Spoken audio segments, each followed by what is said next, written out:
Shalom! Você está no podcast Exegese e Exposição. Exegese on demand para você. Aqui é o Davidson Bignon. Eu sou mestre em Ciências da Religião, professor de Exegese Bíblica no seminário, pastor congregacional e também publisher editorial. Eu ajudo pastores e líderes cristãos a fazer estudos bíblicos na igreja sem ter problemas com interpretações erradas. Então, se você está pensando em compreender a sua Bíblia com segurança, não deixe de assistir a mais episódios como este aqui. Muito bem, então assine o canal, acione o sininho, curta, comente e também compartilhe. Você poderá me dar uma força me ajudando a ampliar o alcance com os estudos bíblicos de qualidade na internet.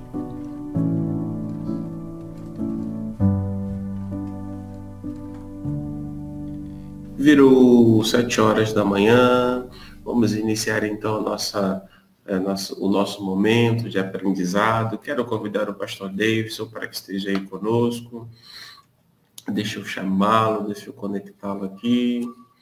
Pastor Davidson, bom dia, tudo jóia, tudo bem? Bom dia, pastor Aderson, bom dia, Cris, pessoal da igreja de Aracruz. Shalom a todos.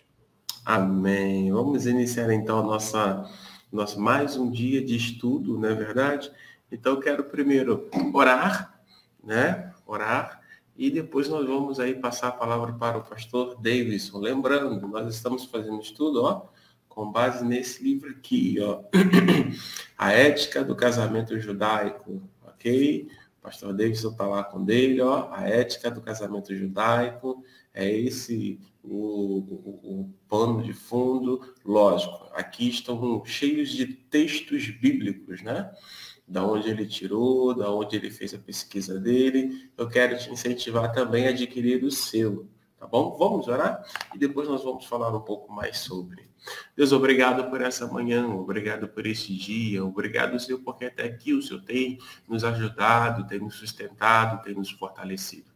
Querido Deus, obrigado. Obrigado pela vida do pastor Davidson, que prontamente se colocou à disposição para ser instrumento do Senhor, para nos ensinar, para nos explicar a respeito da ética do casamento cristão, Senhor. Muito obrigado, porque através desse livro o Senhor tem feito maravilhas. Pedimos ao Senhor que nos conduza, pedimos ao Senhor que fale a cada um dos meus amigos e irmãos, alguns que irão se conectar agora, outros que irão se conectar mais tarde, mas que o Senhor fale em nome do Senhor Jesus. Obrigado, Senhor, pelo dia lindo que faz aqui em Aracruz. Eu não tenho ideia de como está o dia no Rio de Janeiro, em outros estados, mas eu tenho certeza que é um dia onde a tua graça será derramada. É a minha oração. Em nome de Cristo Jesus. Amém. Bom dia, já quero dar bom dia também à nossa irmã Dora, que está aí conosco. Bom dia, Dora. Deus te abençoe, né? E se Deus quiser, mês que vem, a Dora vai estar aqui conosco, vai estar aí sendo um instrumento de Deus para nos abençoar, trazendo uma palavra de Deus aqui às nossas irmãs. Já quero, então, mais uma vez fazer a propaganda, ó. Esse livro aqui, A Ética do Casamento Judaico, é o livro base, tá bom? É o livro base, o pastor Davidson está mostrando ali. E aí talvez você pergunte, pastor, como é que eu faço para adquirir o meu? Estou gostando do estudo, como é que eu faço? Diga aí, meu querido, como é que as pessoas irão fazer? Então, queridos, para adquirir aqui o livro Ética do Casamento Judaico, ou mesmo o outro livro, né, Revelações Originais do Salmo 23, é só fazer contato comigo. Eu terei prazer em te dar as informações para você adquirir o livro. Pode fazer um Pix para mim no valor que eu estarei informando, então eu envio para você via Correios. Você pode fazer contato pelo número 021 aqui no Rio de Janeiro, 998-585402. 021 998-585402. Manda o WhatsApp para mim que então estarei dando as informações e então fechando com você a venda.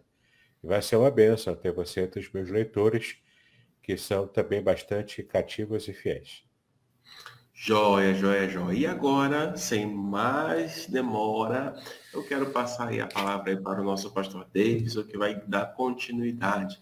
Na semana passada ele falou, ele nos esclareceu a respeito da virgindade, a respeito do casamento, nesse aspecto. E hoje nós vamos avançar um pouco mais. Pastor Davidson, fique à vontade para ministrar a nós.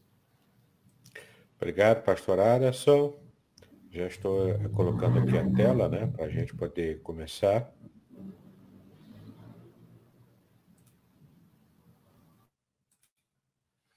Muito bem. Já estamos aqui no capítulo 6 do livro. E você pode perceber aqui que nós vamos tratar aqui nesse capítulo, ampliando ainda mais o que já começamos a falar, um pouco sobre as questões anteriores ao casamento, né? Como que os jovens se conheciam, como que o casamento era todo combinado, era, como eram as tratativas, falamos sobre dote, falamos sobre o noivado e falamos da cerimônia também do casamento. Agora, esse capítulo 6 ele é muito importante, porque a gente vai falar das situações em si do próprio casamento. E vamos, inclusive, lá no final deste capítulo, talvez não dê tempo de tratar hoje, mas também falaremos sobre um tema muito polêmico que as pessoas têm, em geral, muita curiosidade para saber o que a Bíblia fala, por exemplo, sobre o divórcio, não é? Então, nós também abordaremos esse tema, provavelmente na próxima semana, mas ainda dentro do capítulo 6, para sabermos o que a Bíblia realmente ensina sobre esse assunto. Então, o capítulo 6, aqui ó, na tela, você vê, o título é A Torá e as questões da união civil religiosa. E é sempre interessante quando a gente começa com uma anedota, né? Uma piada. Então, eu coloquei aqui uma piada retirada da tradição judaica. O homem que casara recentemente a filha, procurou aflito o rabi, que era o rabino, né, o líder religioso dos judeus, para suplicar um divórcio. Que fez o noivo? Indagou o rabi. Não sabe jogar cartas. Que? Exclamou o rabi. Seria bom que nenhum de nossos rapazes soubesse jogar cartas. É verdade, concordou o queixoso, mas esse joga, não é? Então, as questões aqui que tem a ver com o casamento, aqui está fazendo uma anedota falando sobre o jogo, né? E a questão não é que ele não jogasse, ele jogava, só que ele não sabia jogar. Então estava perdendo todo o patrimônio, né, da família, enfim. Então, seguindo aqui, ó, o matrimônio tem dupla finalidade, né? Sempre teve essa, é, essa dupla finalidade, né, desde o tempo da Bíblia. Primeira, a ajuda mútua entre marido e mulher, né? E também envolvendo famílias aqui. Então, a ajuda mútua, você pode ver aqui em Gênesis 2, 18 a 24, que é o texto que é citado aqui, né? E disse: O Senhor Deus, não é bom que o homem esteja só, far-lhe uma ajudadora, aqui, ó, ajudadora idônea. Né? Nós também já falamos sobre essa expressão, ajudadora idônea. É uma ajudadora que esteja perfeitamente adequada para ajudar de modo equiparado. Não, não há aqui relação de superioridade ou inferioridade. É uma equiparação dessa ajudadora. Né? Então, ajuda mútua. O homem ajudando a mulher e a mulher ajudando o homem. O casamento foi feito para isso. Né? Havendo, pois, o Senhor Deus formado da terra todo animal do campo e toda ave dos céus, os trouxe a Adão para este ver como lhe chamaria, e tudo que Adão chamou a toda alma vivente. Isso foi o seu nome. E Adão pôs os nomes a todo gado, e às aves do céu, e a todo animal do campo, mas para o homem não se achava a ajudadora idônea entre os animais. Então o Senhor Deus fez cair um sono pesado sobre Adão, e este adormeceu, e tomou uma das suas costelas, e cerrou a carne em seu lugar. E da costela que o Senhor Deus tomou do homem, formou uma mulher, e trouxe-a a Adão. E disse Adão, esta é agora o osso dos meus ossos e carne da minha carne. Esta será chamada mulher, nós já vimos no hebraico, Ishá, porque o homem foi, porque do homem Ish foi tomado, né? Então, Ishá, nós inclusive já tratamos desse tema muito interessante, os nomes Ish e Ishá em hebraico, e como isso reflete a glória de Deus dentro do casamento. Portanto, deixará o homem o seu pai e a sua mãe e apegar-se-á à sua mulher, e serão ambos uma só carne, não é? Ou seja, uma só entidade, que é a família. Muito bem, então o matrimônio tem a dupla finalidade. A primeira delas, a ajuda mútua, como nós acabamos de ver. E também tem a finalidade da procriação. A frutificação dentro da família é justamente a procriação. Gênesis 1, 28 e depois 9, versículo 1. Então vamos ver primeiro Gênesis 1, 28. E Deus os abençoou e Deus lhes disse, frutificai, que é a frutificação, né? Essa é a ideia da frutificação, frutificai e multiplicai-vos, enchei a terra e sujeitai-a, e dominai sobre os peixes do mar, as aves do céu e sobre todo animal que se move sobre a terra. Agora Gênesis 9, versículo 1. E abençoou Deus a Noé e a seus filhos e disse-lhes, frutificai e multiplicai-vos e enchei a terra. Então é a bênção de Deus, né? Primeiro aqui no Éden, antes do dilúvio, e depois daqui toda aquela situação, o dilúvio acontecendo. Deus abençoou após o dilúvio, para que Noé novamente estivesse assim como Adão e Eva repovoando a terra. Não é? Então, procriação e ajuda mútua são os principais motivos ou as principais finalidades do casamento. A lei permitia, então, o divórcio e a poligamia, mas não era o ideal divino para o casamento. Né? Então, você vai ver aqui em Deuteronômio 24, a lei permitindo o divórcio, embora estivesse longe de ser o ideal.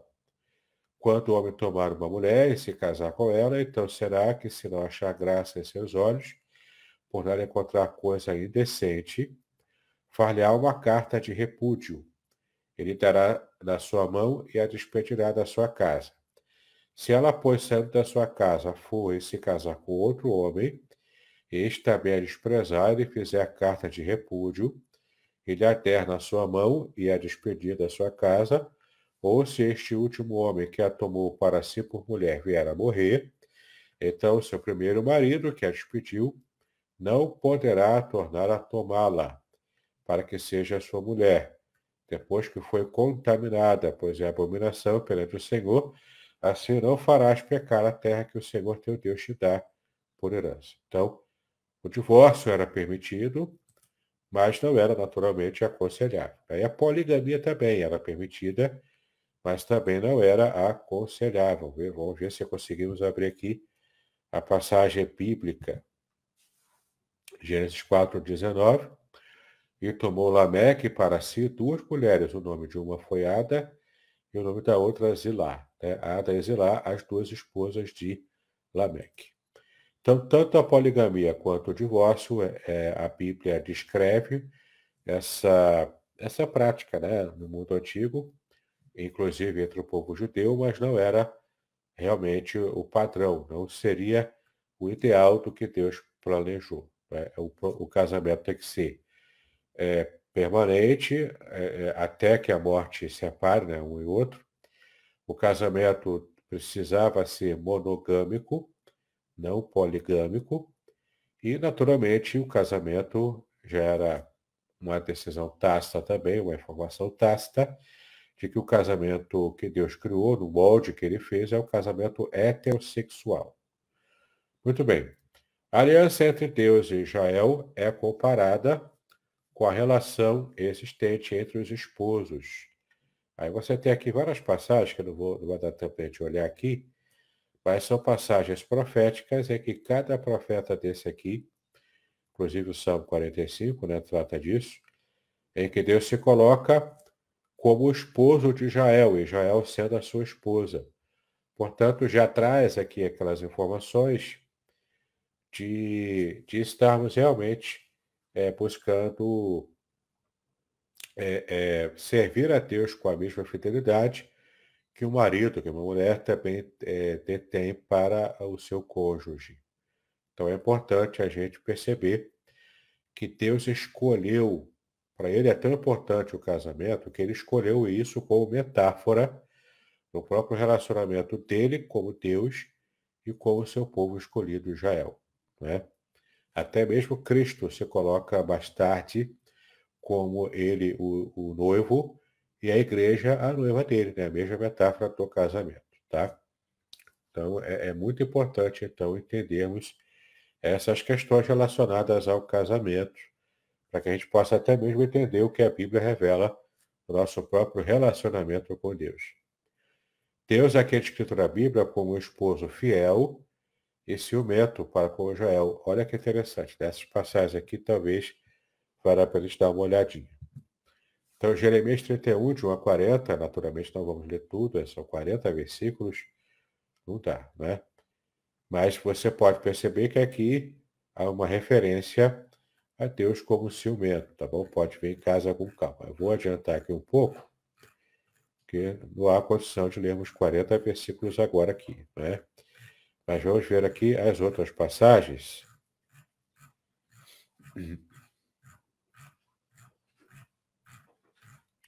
Chegando lá, calminha. Aqui, Cântico dos Cânticos, 8, versículo 6. Põe-me como selo sobre o teu coração, como selo sobre o teu braço, porque o amor é forte como a morte e duro como a sepultura o ciúme. As suas brasas são brasas de fogo, veementes, labaredas. Aqui se refere à força, né, do amor dentro do próprio casamento. Isaías 62, e serás uma coroa de glória na mão do Senhor e um diadema real na mão do teu Deus. Nunca mais te chamarão desamparada. Aqui fala de Israel, né? E nem a tua terra se denominará jamais assolada. Aqui já está tomando a figura aqui do casamento, dessa mulher repudiada, né? Então, desamparado, assolada, era uma referência à mulher repudiada pelo marido. Mas chamar-te-ão, o meu prazer está nela, e a tua terra. A casada, porque o Senhor te agrada de ti, e a tua terra se casará. Então, aqui, ó, a metáfora do casamento. Porque como o jovem se casa com a virgem, assim teus filhos se casarão contigo.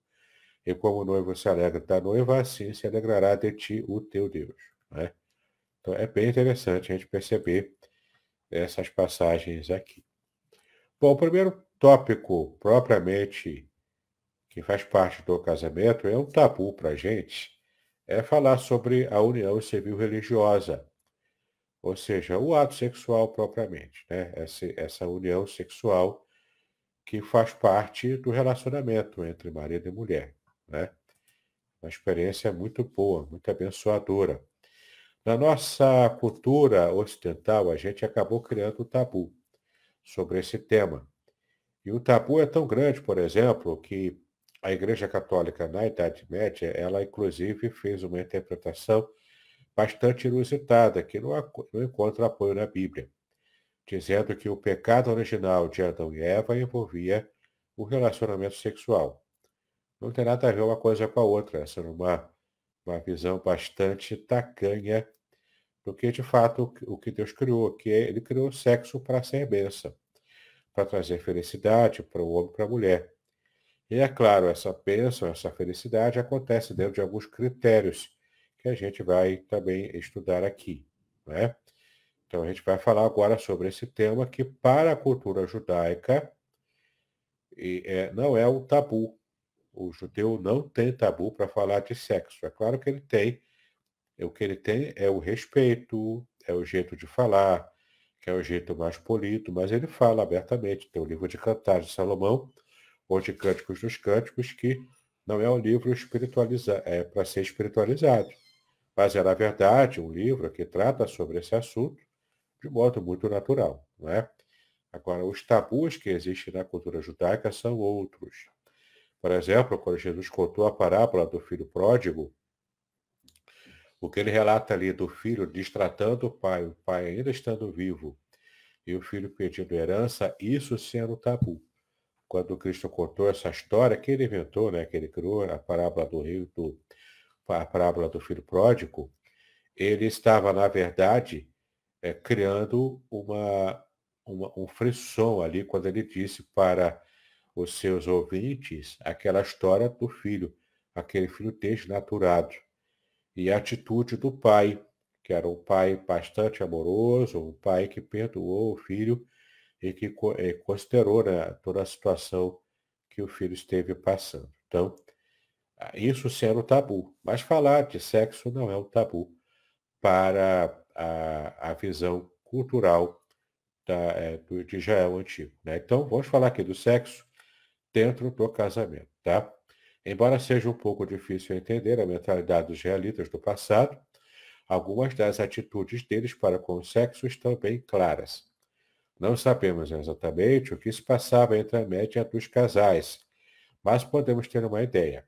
Eles pareciam ter uma vida sexual normal, saudável, satisfatória, tá? Então isso era algo realmente tranquilo para se lidar na questão do casamento. Por isso que é tão difícil a gente compreender e aceitar também mais uma interpretação católica romana de que após o casamento de Maria com José, eles não coabitaram mesmo assim e se mantiveram virgens em toda a sua vida. Não faz sentido.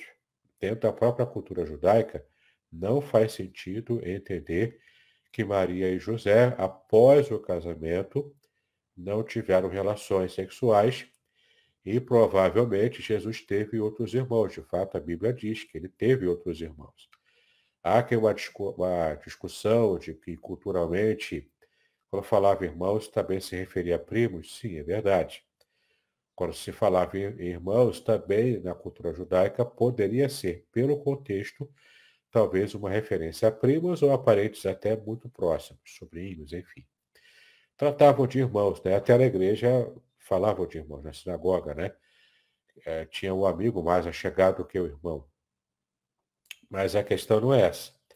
A questão é que, do ponto de vista cultural, é muito improvável, praticamente impossível, que José e Maria não tivessem tido relações após o casamento, tá? Não tem nada a ver uma coisa com outra. Então ela estava virgem, sim, se mantendo pura na época do noivado e até o casamento, e quando aconteceu o casamento, eles tiveram uma vida normal de casados, tá bom?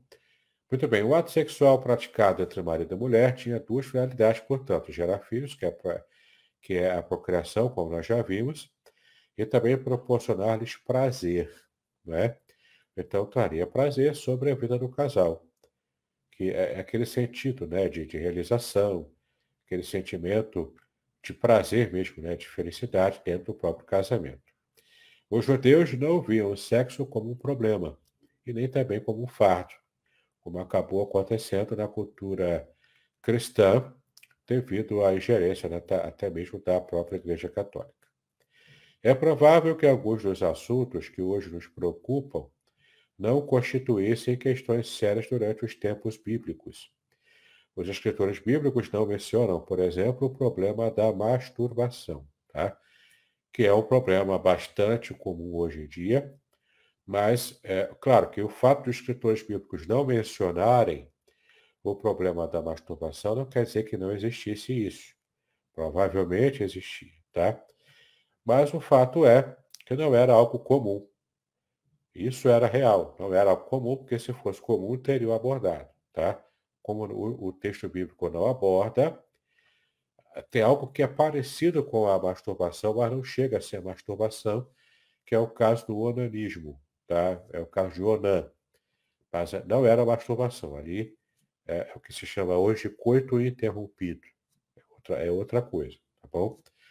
Mas nada a ver com a masturbação. Hoje em dia está muito comum, até por causa da internet, a pornografia tem levado algumas pessoas a se dedicar a esse tipo de prática, que é, na verdade, um vício. E o modo de tratar esse vício é como se trata qualquer outro tipo de vício. é você ter uma vida de oração, ter a sua comunhão com Deus e deixando mais ou menos aquela ideia, né, dos alcoólicos anônimos, né? Por esse dia eu não farei, eu não beberei o álcool, eu não farei, no caso aqui, a masturbação, né? Então você vai aos poucos deixando e com a ajuda de Deus você consegue deixar esse vício como qualquer outro vício. Embora não tivesse uma educação sexual formalizada, porque não era da cultura, né? Aplicar na sinagoga, por exemplo, uma palestra para casais. Não era essa a cultura da época. Então, embora não tivesse essa educação sexual formalizada, os israelitas tinham muitas oportunidades de conversar sobre o assunto. Conversa informal, né? Como também acontece na nossa cultura, só que hoje com menos tabus do que antigamente, mas ainda assim existe algum tabu. A questão da circuncisão, que é a circuncisão da criança ao 8º dia, e se alguém se converter ao judaísmo na fase adulta, também tem que circuncidar, não é? No caso do menino. Então, a questão da circuncisão, por exemplo, bem como alguns outros textos da Torá, que eles liam com frequência, exigiam alguns esclarecimentos sobre essa área que é natural, que é normal da vida humana. Temos a tendência de ler a Bíblia enxertando nela nossos preceitos morais ocidentais.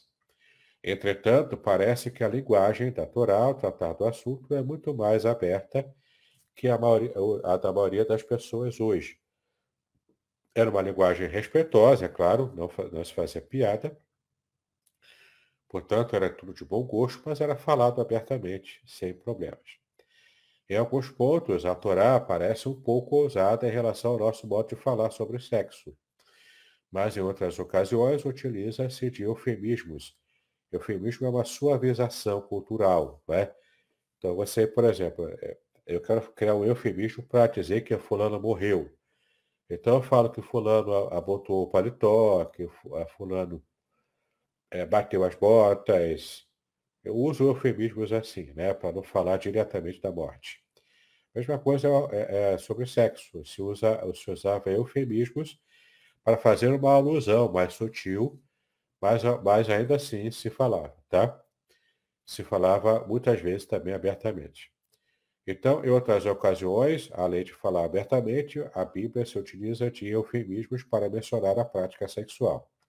A Torá usa largamente termos como shad, que é seios ou peitos, né, com referência a essas partes, né, erógenas da mulher.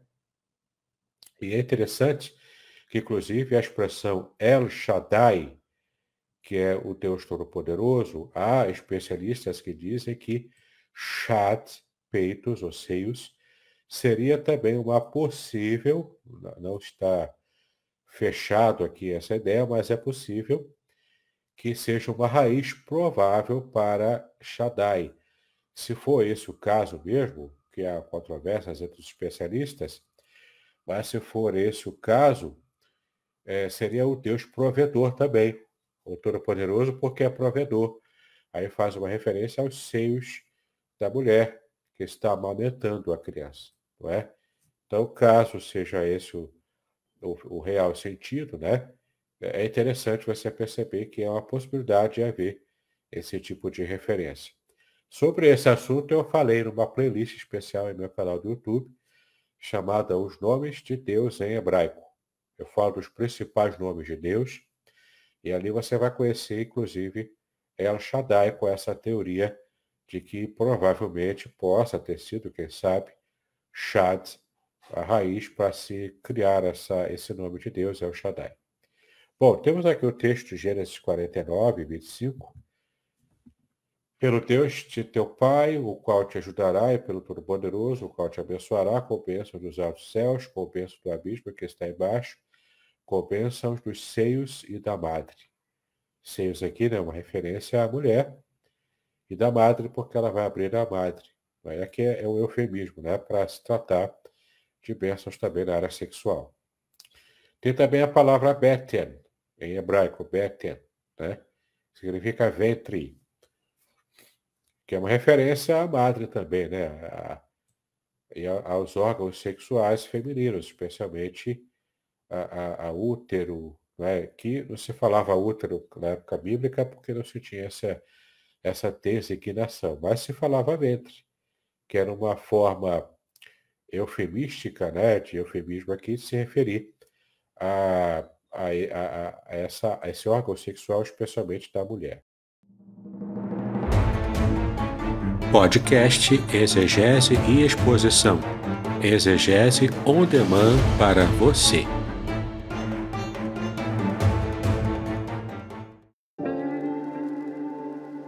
Shalom! Aqui é o Davidson Pignon. Eu ajudo pastores e líderes cristãos a fazer estudos bíblicos na igreja sem ter problemas com interpretações bíblicas erradas.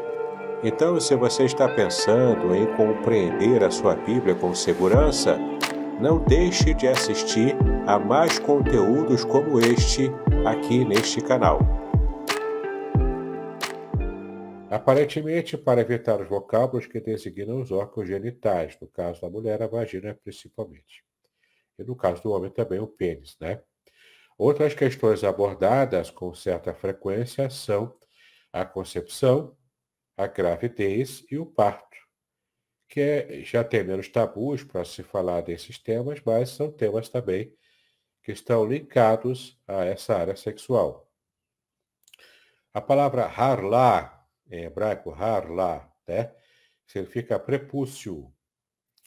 É empregada 7 vezes na Torá devido à grande importância da circuncisão para o povo de Israel. Né? Então se usa bastante essa expressão harla, prepúcio, para poder fazer referência e explicar como deveria ser feita a circuncisão. O vocábulo moten em hebraico lobus, ou quadris, pode designar toda a parte inferior do corpo, mas em alguns textos refere-se aos órgãos genitais também. Tá? Então é muito interessante a gente perceber, por exemplo, Gênesis 35, versículo 11, e o seu queixo deve cair agora, né? Disse-lhe mais Deus, eu sou Deus Todo-Poderoso, frutifica e multiplica-te uma nação, sim, uma multiplicação de nações será de ti, e reis procederão dos teus lombos. É interessante dizer aqui que os reis procederão dos lombos do povo de Deus. E é interessante a gente perceber, por exemplo, naquela passagem em que Eliezer faz uma promessa a Abraão de que ele estaria saindo e procurando uma esposa para Isaac que fosse para poder produzir um casamento endogâmico, né? Ou seja, um casamento entre parentes próximos. Então, ele faz esse juramento, a Bíblia diz em Gênesis que ele coloca a mão debaixo da coxa de Abraão. Eliezer faz isso, Eliezer era o servo dele. Ali é o eufemismo. A coxa ali não era coxa. Você já entendeu onde ele colocou a mão. Embaixo da onde? Não é por quê? Porque era um costume da época se fazer isso de modo social e até às vezes ritual, demonstrando o compromisso, no caso, que o escravo o servo, né? Servo é escravo, né? O escravo de Abraão tinha, de realmente levar a sério essa questão de suscitar a descendência de Abraão continuamente, trazendo então uma esposa para o filho, tá bom? Então, é muito interessante a gente perceber essas questões culturais que nos escapam devido ao distanciamento cultural, histórico e até temporal, né? Sabemos que era a prática sexual que selava o casamento. Após a cerimônia e a troca de presentes, a relação sexual era o que determinava que eles se encontravam realmente casados. O amor físico da noiva deveria atrair e embriagar o marido. Isso pode ser uma decorrência do princípio da Torá, de que o marido deveria ficar em casa durante todo o primeiro ano de casamento, para dar então felicidade à mulher. Né? Felicidade aqui, nós já entendemos o que significa, né? Para que ele durante um ano não corresse o risco de morrer e então satisfizesse sexualmente a sua esposa nesse casamento recente. Né? Como está aqui em Deuteronômio 24, versículo 5. Muito bem. Então, essa era a questão aqui. Outra questão também muito comum e muito tratada na época bíblica era a menstruação da mulher. Menstruação, né? Que é algo natural também. A mulher que na idade fértil precisa ter essa visita mensal. E o quanto as mulheres sofrem com respeito a isso, né?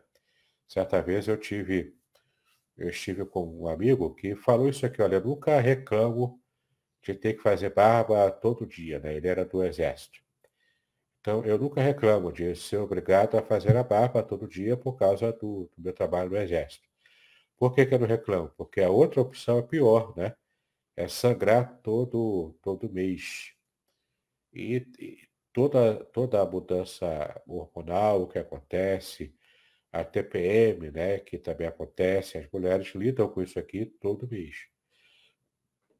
Então, era uma questão muito comum e muito tratada também na Bíblia.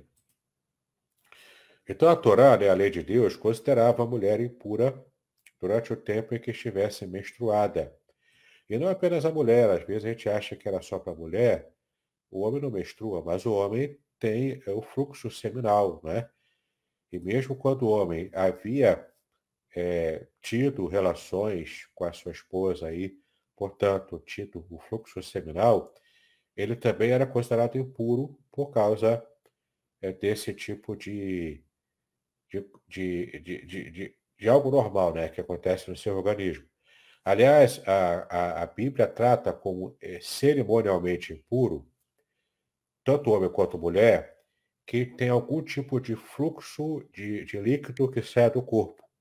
Então, se cortou o braço e sangrou, ele vai estancar o sangue, vai tratar do sangue ali, mas ele é considerado cerimonialmente impuro. Então, envolve esse tipo de sangramento, ou qualquer líquido que saia do corpo, especialmente líquidos que tenham a ver também com essa questão sexual também, estava envolvido também. No caso do homem, o líquido seminal, o fluxo seminal, e no caso da mulher, a menstruação, que é o fluxo do sangue, né, devido à menstruação.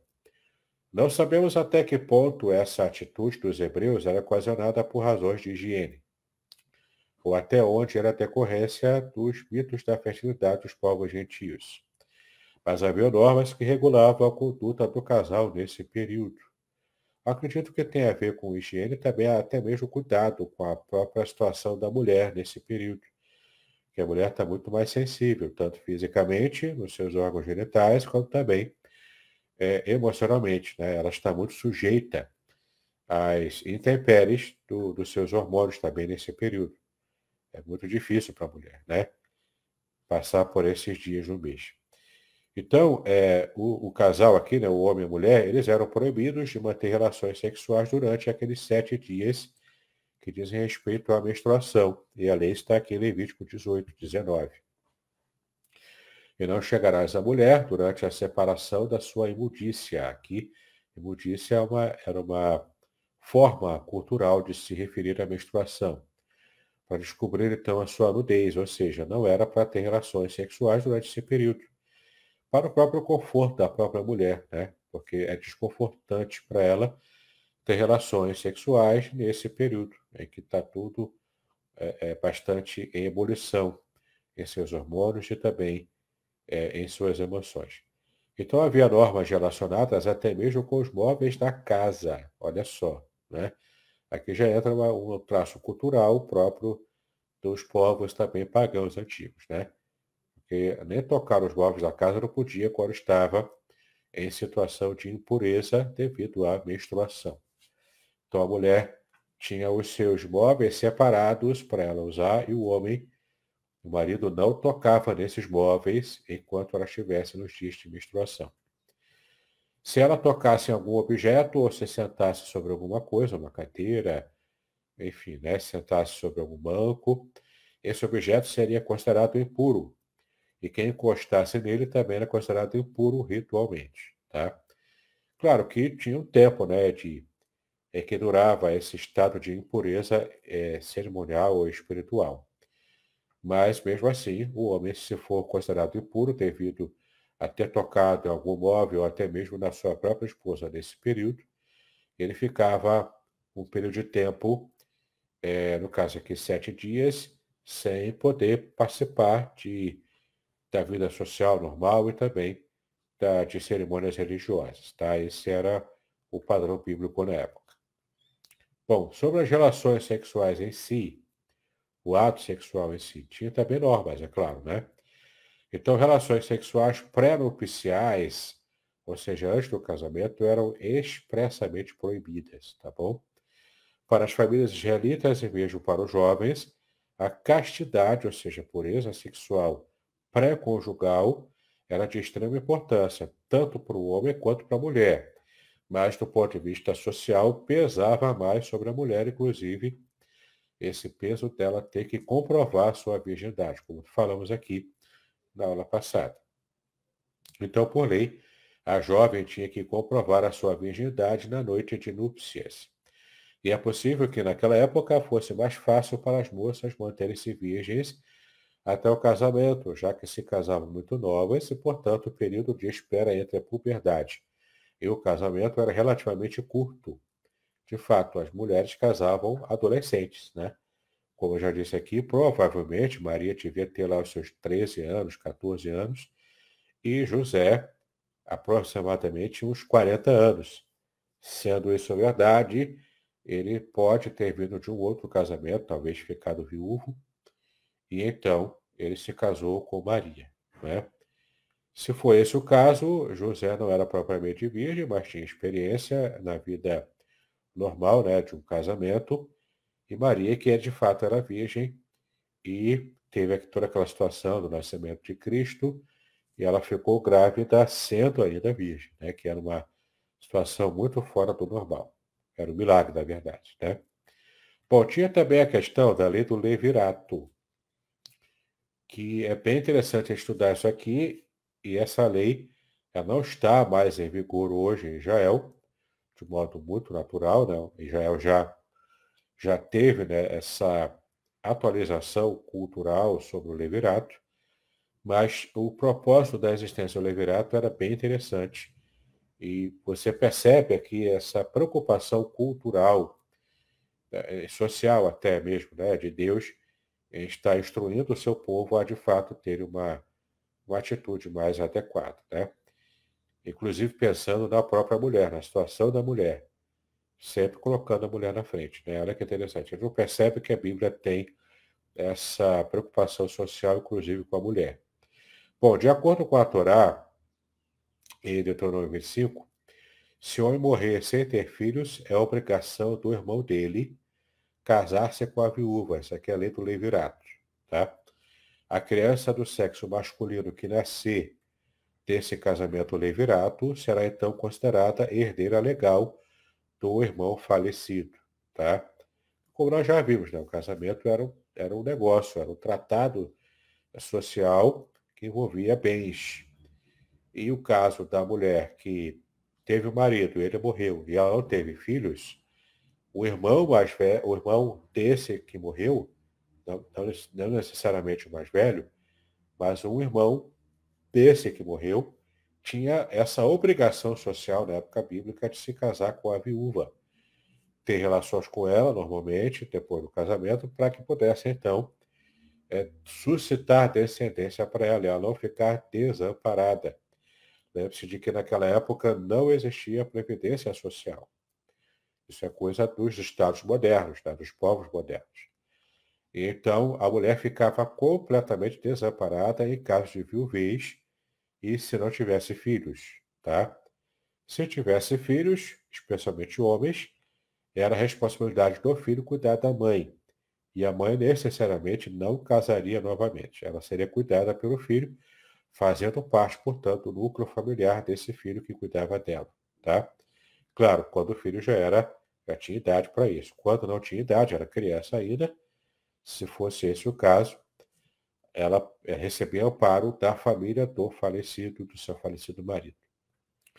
Essa era uma obrigação, então, dos laços do casamento, tanto a fim de prover um herdeiro, que desse continuação ao nome da família, como também para preservar a herança da família sob a forma de terras. que vinha continuando desde que a terra prometida fora lotada, né? Em Josué 21 a 23, os capítulos aqui. O novo casamento, porém, não poderia ocorrer enquanto não se escoassem 3 meses após a morte do irmão falecido. Então, se esperava 3 meses e, por lei, o irmão do falecido, se ele tivesse interesse também, né, claro, ele tinha então que se casar com a viúva. Se não houvesse interesse, tinha um jeito lá de resolver a situação sem que o levirato acontecesse. Tá bom? Mas aí, nesse caso, a mulher estava livre para o novo casamento. Bom, atualmente, em muitos casos, isso se torna impossível, claro, né? Os fatores culturais mudaram. Com frequência, o irmão sobrevivente já está casado, por exemplo, né? E hoje em dia não existe poligamia dentro da cultura judaica. Existe dentro da cultura muçulmana, que é uma cultura bastante próxima da cultura judaica antiga. Existe hoje, né, poligamia dentro da cultura muçulmana, tá? Mas na cultura judaica, propriamente dita, não existe. De qualquer modo, já nos tempos talmúdicos, ou seja, na época do Talmud, em que os autores foram escrevendo, próximo ali da Idade Média, né? Os rabinos haviam decidido, quer dizer, na Idade Média não, antes da Idade Média. Então, já nos tempos talmúdicos, os rabinos haviam decidido que em todos os casos em que o casamento levirato seja indicado, deve-se recorrer ao procedimento da chalitza. O que é a chalitza? Tá? Está bem encontrado em Deuteronômio 5 e reconhece o fato de que não pode haver casamento sem consentimento de ambas as partes. Então, a chalitza é uma cerimônia, tanto espiritual, religiosa, quanto social, em que se liberava o irmão vivo do falecido dessa obrigação do levirato, tá? Então vamos ver aqui, ó. Reconhece o fato de que não pode haver casamento sem consentimento de ambas as partes, oferecendo ao cunhado a opção de recusar casar-se com a viúva do irmão. A viúva concorda então com isso, claro, caso ela concordasse, e ficaria então livre para esposar quem queira, ou seja, é como se ela nunca tivesse casado, né? Ela ficaria livre culturalmente e socialmente para o novo casamento. Entre os judeus praticantes, a cerimônia da chalitza é sempre efetuada quando indicado, uma vez que sem ela a viúva não pode se casar de novo. Então faz uma cerimônia ritual ali, em que oficialmente, para a sociedade, o irmão oficialmente diz, eu não tenho interesse em me casar com ela, ela também não tem interesse, então ela fica livre para se casar com outra pessoa que ela queira, tá? Então, a mulher fica livre para esse casamento. Na prática, a viúva e o seu cunhado comparecem perante um Beit Din. Esse Beit Din é um tribunal, né, um tribunal judeu, composto por 3 judeus praticantes. Então, pega lá, né, não necessariamente precisam ser anciãos ou pessoas líderes, né, da época, só que sejam judeus praticantes. Junta 3 judeus praticantes para serem como testemunha, né, para servirem como testemunha, faz lá no Beit Din, diante deles, essa cerimônia da chalitza. Então a mulher fica livre para novo casamento. Bom, vamos falar um pouquinho sobre o concubinato, que é o último tema da aula de hoje. E só vai dar tempo de falar sobre isso, então deixamos para a próxima semana o restante dos assuntos desse capítulo 6. O concubinato era muito comum na época bíblica. A palavra hebraica pilegesh, né? Significa concubina, o equivalente hebraico do grego palakida e do latim pelex. Uma concubina era uma verdadeira esposa, entretanto de grau secundário. Então, uma concubina não era uma escrava sexual, como algumas pessoas até acham. Não era, tá? Era para efetivamente, em termos sociais, ela era uma esposa. Só que uma esposa de segunda classe, digamos assim, né? Uma esposa não digo sobressalente, mas uma esposa mesmo de segunda classe do ponto de vista social. A esposa real, com mais privilégios, era a esposa normal, geralmente a primeira esposa com quem o homem se casou, e uma concubina, nesse caso, seria uma segunda esposa, mas com bem menos, bem menos cuidado, bem menos amor envolvido, bem menos facilidades também, né, na própria vida dentro do lar. Então, uma concubina era uma verdadeira esposa, entretanto, de grau secundário. Por exemplo, isto é indicado pelas referências ao marido de uma concubina em Juízes 19, ao sogro do marido, isto é, ao pai da concubina, em Juízes 19 também, ao genro do pai da concubina, no versículo 5. Assim, a concubina não era uma amante sustentada, não era uma amante, né? Não, era perfeitamente conhecida da esposa, o relacionamento era normal, e era como se fosse uma segunda esposa, só que com menos privilégios, né? Ela não coabitava com o homem a menos que estivesse casada com ele. Então, a concubina tinha que estar casada em modo concubinato para poder ter a sua vida normal lá de casada com ele.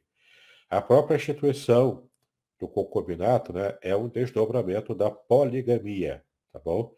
Portanto, a existência do concubinato já é um desdobramento, então, dessa prática antiga da poligamia. Vários homens do Antigo Testamento tiveram uma ou mais concubinas, como sinal de riqueza e símbolo de status social. Nota-se que muitos dos que tinham concubinas eram reis. Tá? Então, quando alguém queria mostrar status social, tinha bastante mulheres, bastante concubinas, por exemplo, como nós conhecemos a vida de Salomão e outros aqui, né, que estão aqui exemplificados. Há duas concubinas famosas mencionadas no Antigo Testamento. São elas: Rispa, a concubina de Saul, cuja exibição comovente de amor maternal tocou tanto o coração de Davi, que ele enterrou seus filhos no sepulcro familiar. É só você conferir aqui as passagens que não vai dar tempo de ver hoje. A concubina de um levita, cujo nome não é mencionado, cujo estupro e assassinato em Gibeá provocou a morte de 25 mil membros da tribo de Benjamim, e um interdito contra sócios das outras tribos que se casassem com benjaminitas também.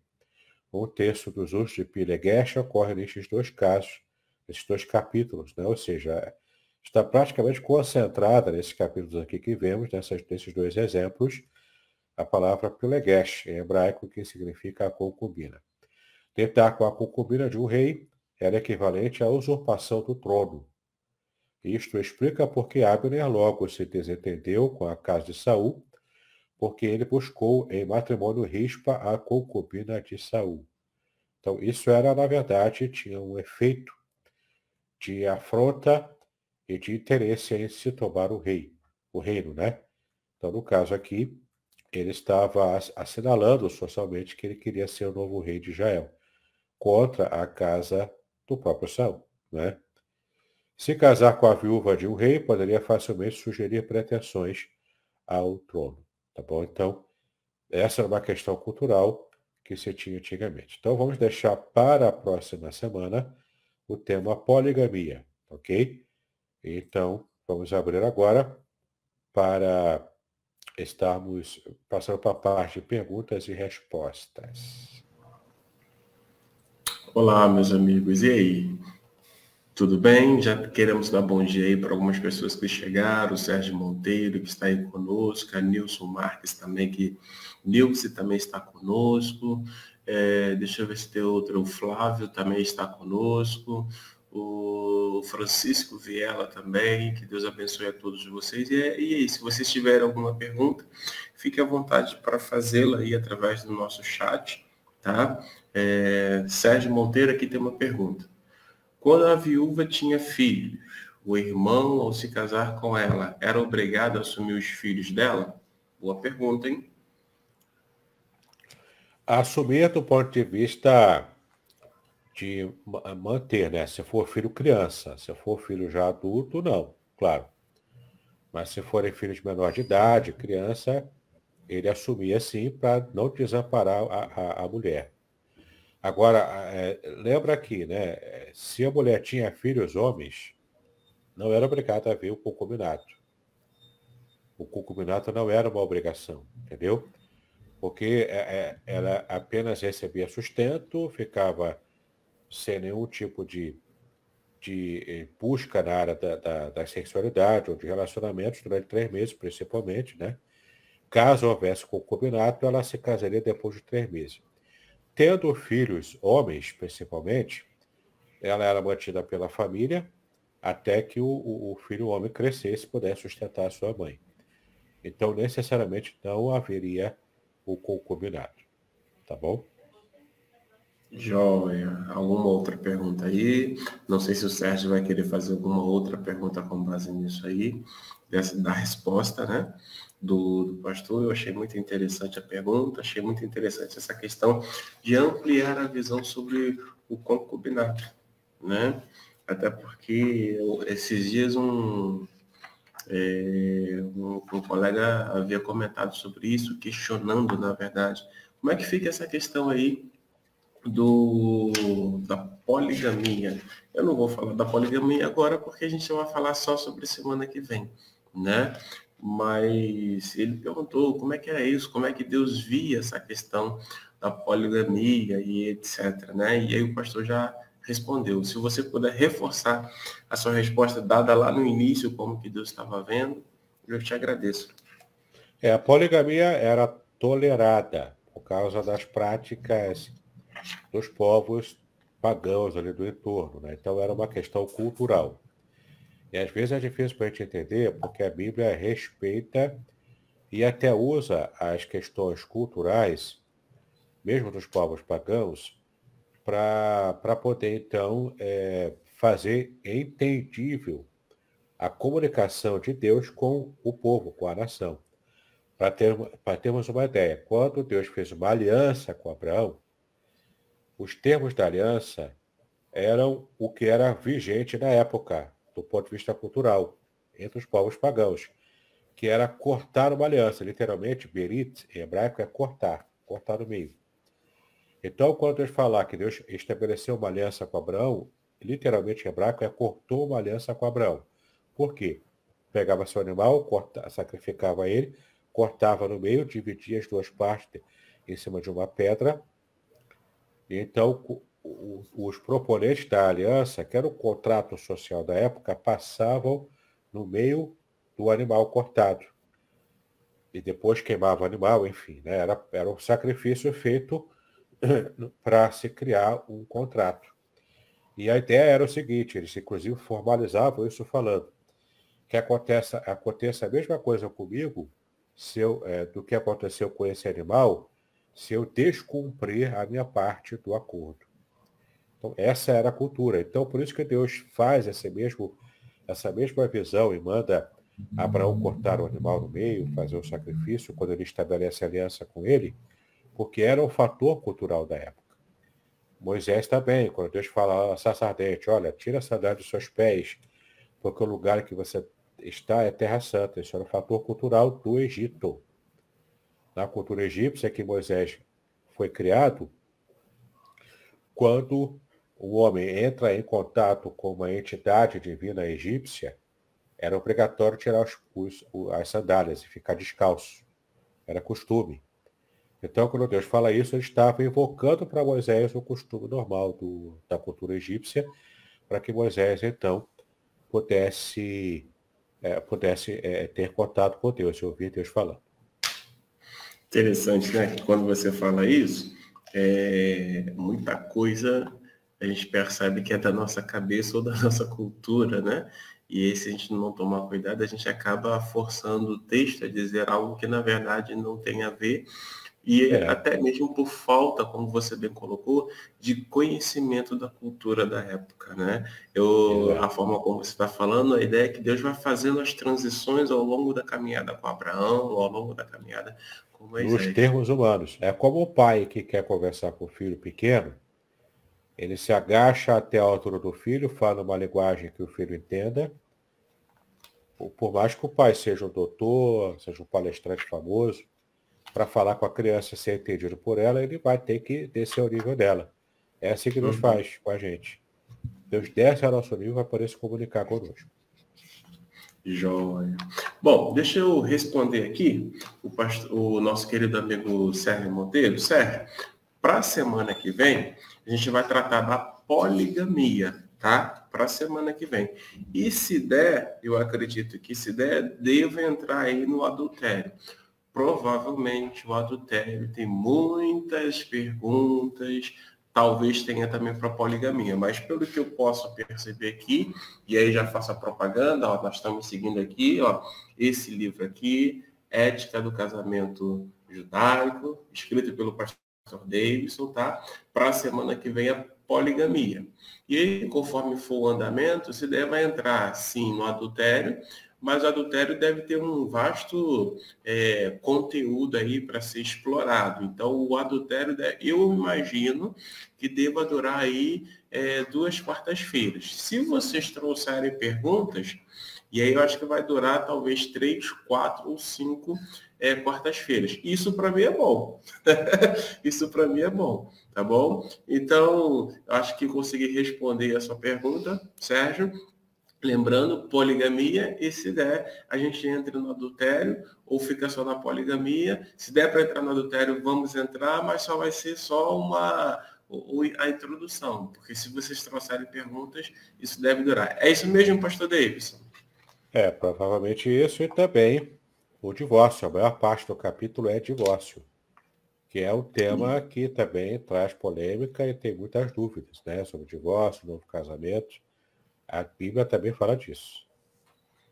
Então, deixa eu corrigir a minha fala. Poligamia, divórcio e adultério.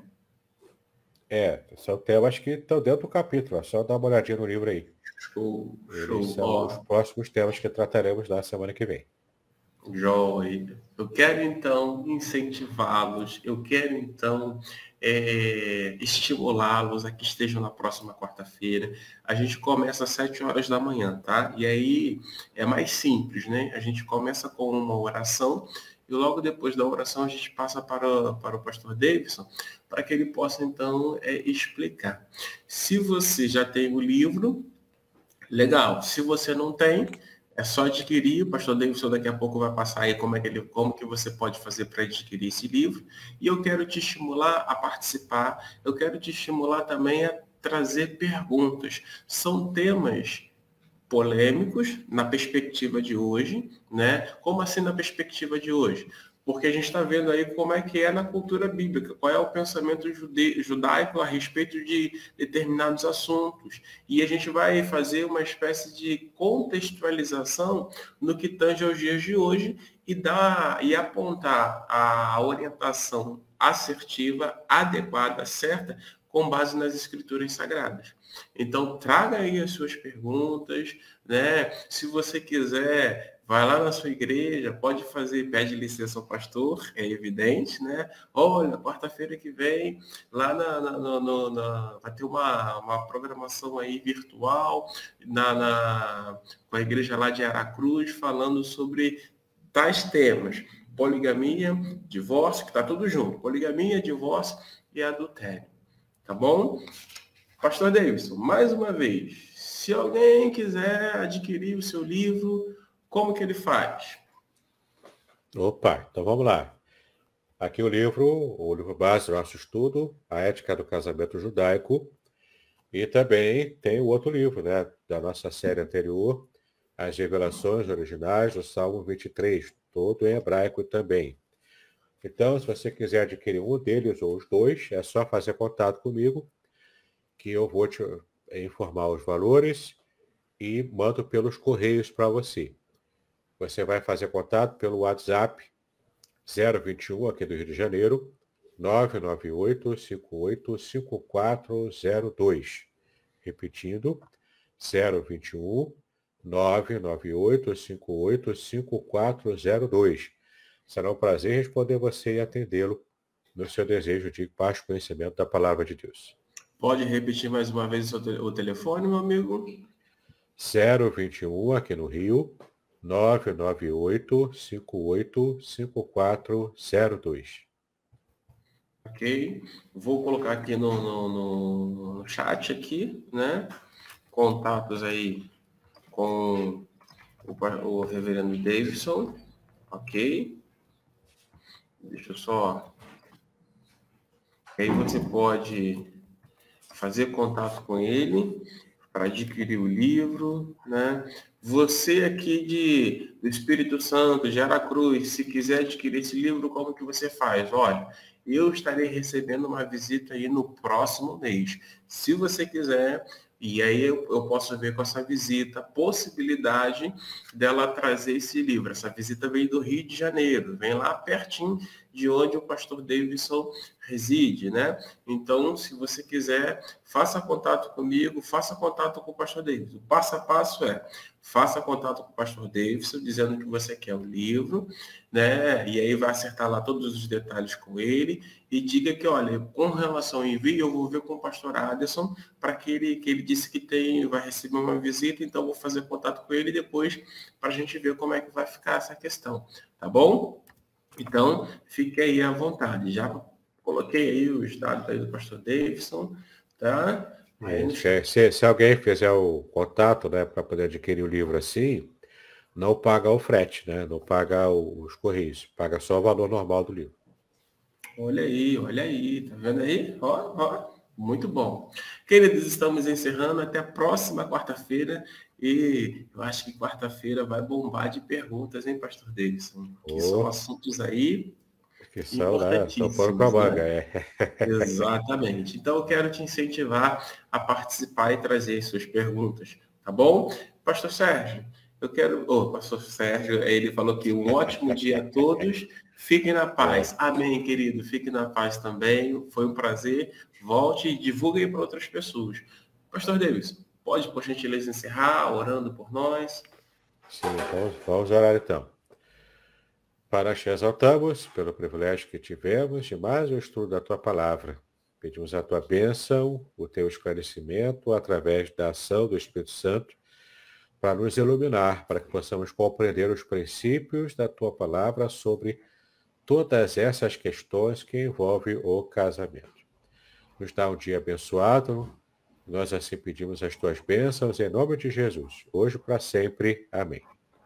Amém. Estamos encerrando então. Amanhã nós teremos Amanhã com Deus e o estudo sobre casamento e família na próxima quarta-feira, a partir das 7 horas da manhã.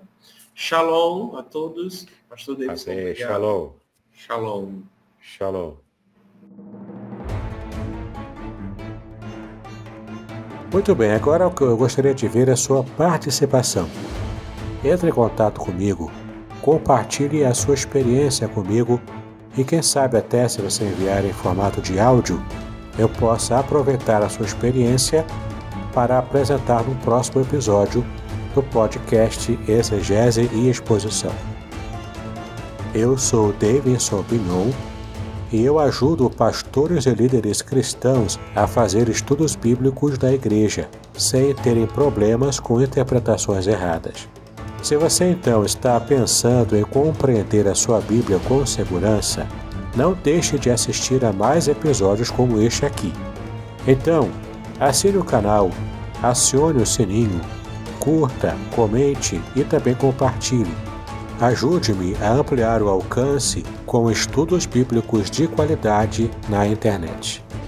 Que Deus abençoe os seus estudos, paz e bênção sobre a sua vida.